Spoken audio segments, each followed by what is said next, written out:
Welcome, Dr. James Beckett to Sports Card Insights, here with Phil Rosenzweig, who has written a book that you can acquire at pmrbooks.com//T202. He's selling the book. He sent me a book. I read the book.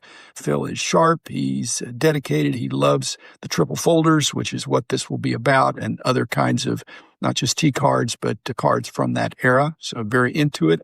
I'm into everything, as you know. So thanks, sponsors: Topps, Panini, Upper Deck, Heritage Auctions, Hugging the Scout Auctions, Mike's Stadium Sports Cards, Burbank Sports Cards, ComC.com, and Beckett Media, Beckett Grading, Beckett Authentication. Thanks, Phil. Here's our conversation. This was a labor of love, a set I began collecting when I was 15. Of course, when you're 15, you have a lot of desires and not much money. Then eventually you come back and you've got a little more time and a little more money. I haven't actually quite completed the T202 set. There's a couple that I'm still missing, but I mainly completed the set in the early 90s. And since then, I've thought about doing some annotation of the set and finally decided to take the plunge and do it. True confession, when I had choices to make back in the day, I really feel like I had a bias against non-standard, at least larger than standard size cards. I passed on opportunities to pick up the triple folders, T3s, turkey reds, anything that was oversized or a little bit awkward. And now if they were smaller, that wasn't a problem. I felt like I didn't have proper storage. Now I'm thinking, these are gorgeous cards. What was I thinking? Sometimes the T205 of a Cobb or a Mathewson or a Walter Johnson actually exceeds the price of a T202, where you have a center panel and another. So there's a whole question here about valuation. Well, the valuations that I did track were basically when you have just a pure card of one player, the demand is focused just on that. When it's a mix, if there's two or three players involved, is it as expensive as the best one or is less expensive as the lesser known guy? But T202s are just a work of art. They're age appropriate. They look like this is something that would have happened more than 100 years ago that has stood the test of time. This is like a coffee table book that you put out there and people could look through and be impressed with the imagery, and the text is tight. It's not long pages of narrative. It's well done, Phil. I had the idea of doing an annotated presentation of the T202 set because it has two things most cards don't have. One is it has that center panel, which is a black and white photograph of fast shutter speed photography. I think the first example of fast shutter speed photography, shutter speeds of up to 1,000th of a second, which means a ball frozen in midair or dirt that is flying up as a runner is sliding into third or barreling into home plate. But it has something else, which is the captions on the back. The T206 has no captions, beautiful logos, but no captions. T205 has small captions, but the T202s have larger captions on the center panel as well as the side. And if you take all of the end panel captions and all of the center panel captions and you transcribe them, which I've done, you have a book of about 50 pages in length that tells you a lot about the era, where the players come from, mill towns and coal mining fields, and from the plains of Texas.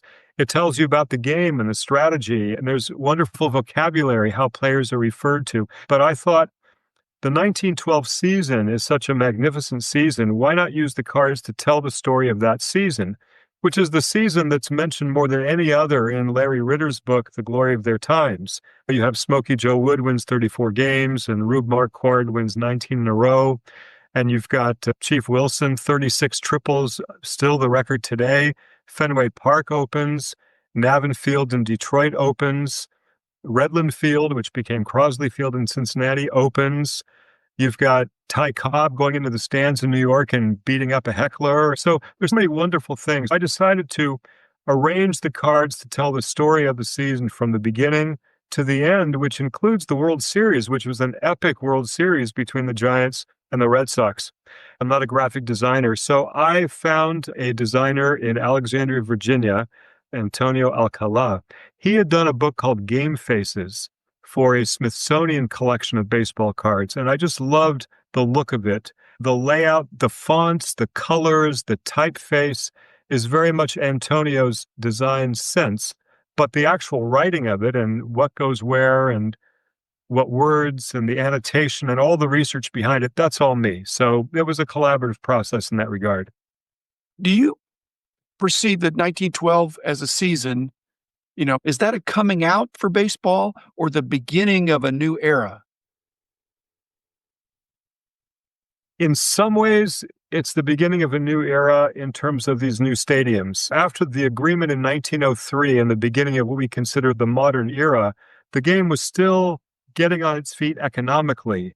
But after 1906, 1908, there was enough of a sense of the solidity of the economic base that you have Forbes Field built, you have Scheid Park built. These are the first concrete and steel stadiums because owners feel now that this is a viable economic enterprise. The fact that you have Fenway Park and Navin Field and Redland Field, you're now seeing that baseball is becoming more stable as an economic force.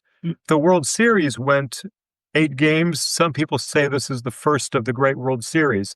I won't say these were the most exciting pennant races. The Giants pretty much ran away with it, but 1912, I'm not sure I would call it a coming of age or a turning point, but certainly it was at a time when baseball was really growing in popularity and growing in its economic sustainability. Are you saying it's a perfect storm that we've got 1910, 1909, 10, 11, 12? You've got these iconic T card sets with T206, T205, T202. And then at that same time, baseball is getting its economic feet on the ground. That goes together. Is it because the cards are a promotion that apparently was successful enough to get a good run there for a while? You've convinced me that 1912 was not just another year, but in the 1912, what T card sets were put out besides T202s? I'm not really sure. T207, the brown ones, they were about that time. If you have a stack, get all the cards that are out there and make a big pile of T206s. That's going to be a big pile even today of what's out there. And that was 1909, 10, 11. Okay. T205s, there'd be a smaller extant stack. T202s, probably even smaller. T207s, probably also smaller. Ramleys, even smaller. So there isn't a crescendo going there. It's like T206 made the big splash. As I've said, it's more than one set, really. There's several sets. But the triple folders, well, how were they received, do you think, by the kids or the quote-unquote collectors of the day? Because we don't see that many of them out there. Was Hassan a premium tobacco such that there'd be less because of that? Or what was the marketing push there, you think? Fair questions. And I think I would counsel against reading too much into the fortunes of the crescendo of the popularity of tobacco cards and what was happening on the field. I think what was happening with the American Tobacco Company, or corporation, was that for legal reasons, their monopoly was broken. And because of that, they needed to advertise more. But there was a time after that when, for legal reasons, things shifted and you saw a very rapid decline in cigarette cards for that reason, because you didn't need to have as much of a marketing effort. Hassan was one of the leading brands, maybe the leading brand, because they were cork-tipped cigarettes, and that was an innovation at that time. But baseball cards were far from the only Hassan insert. You also had things like lighthouses, you had Indian chiefs and flags of the world. If you're the American Tobacco Corporation, you are trying to get people to buy your cigarettes, and you're putting all kinds of inserts in there. Baseball cards are the ones we remember today. We don't remember Indian chiefs, but they were one of several. But I would caution against reading too much into the unique and some way historic aspects of the 1912 season and what was happening with the T cards at the time. I don't think that's necessarily a connection there. The monopoly or anti-monopoly, I think, was a bigger deal than we realized at the time. If you're going to break up, then each one's going to need to do their own marketing. The most famous T card of all time is Hannes Wagner, the T206. And if that's a 1909, sometimes people say he objected, and so he's not in these other T sets. But he was 35 years old at the time. And in my opinion, not just from being a childhood Pittsburgh Pirate fan, he was the player of the 1900s. 1910s, now you're talking about Ty Cobb being clearly the leading hitter in the 1910s. Of course, 1920, the leading hitter for sure is Babe Ruth. I have a theory. If Ty Cobb had been Babe Ruth's age and vice versa, I think Babe Ruth might have stayed being a pitcher. It's a dead ball era. Ruth basically pitched in the teens. In about 1920 or so, he realizes this ball has got a little more juice in it. I want to play every day and take my cuts there. He still would have been a great pitcher, but when you're looking at his pitching stats, they're all pretty much dead ball. And then all of his hitting stats are mainly when he sent it over the fence. Whereas Cobb was the other way around. Cobb never got any big benefit of the juice ball, but he was whatever he needed to be and was the consummate competitor and all that stuff. And the game changed. So 1912 might have been a dream season, but by the time he got to the 20s, they're in love with the home run, I think. But in 1912, and in the Hassan set, you have, of course, Walter Johnson, Christy Mathewson, you have Tris Speaker. There's a few players who, interestingly, are on center panels, but not end panels. So Napoleon Lajoie is on a center panel. Sam Crawford is on 2 center panels, but not end panels. But Home Run Baker, Ed Walsh, and Cy Young has his last year. He actually didn't play in 1912, but he's shown on the Boston Nationals. He did go to spring training. I talk about this in the book, developed arm problems, and eventually by the month of May went home to Ohio and said, that's it for me.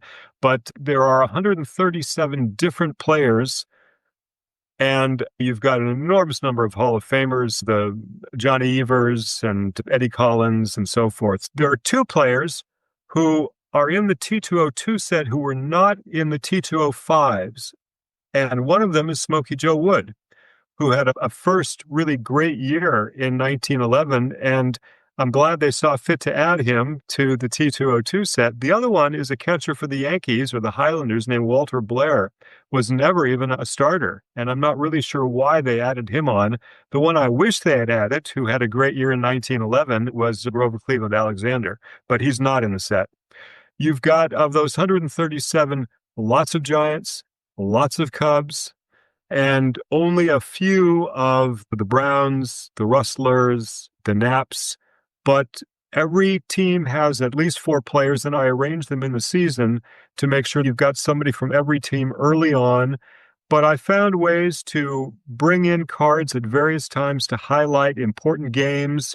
A 4th of July showdown between the Athletics and the Red Sox, opening day between Brooklyn and New York. Crowds were on the field in Brooklyn, and they ended up having to call the game because any fly ball that landed in the outfield fans was a ground rule double. The annotation also brings out some things about the way the game was played. Babe Ruth didn't really come along until a few years later. How would he have fit in that set?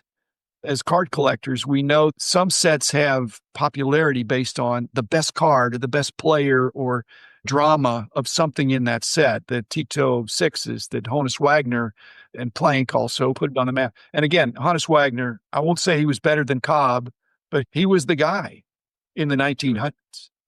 But you could see he was probably at his prime or at peak popularity in his mid-30s. You mentioned Cobb. This is the famous Charles Conlon photograph of Cobb sliding into third, and it is the center panel of 3 different cards. This is card 75, called Ty Cobb Steals Third. Cobb here with Moriarty.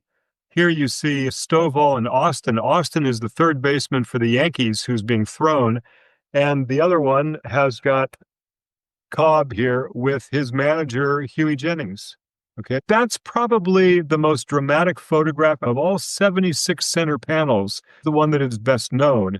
One of the nice things about these action shots are the words in the captions that describe the action shots, because what you realize, you and I, we've grown up with these action shots, and we're not surprised by these things. But in those days, it was something new. And so you'd have comments like, a photograph that captures Hal Chase in a slightly awkward position. And it would say, who would have thought that somebody as graceful as first baseman Hal Chase could look so awkward? You and I would think nothing of that. But in those days, this was new.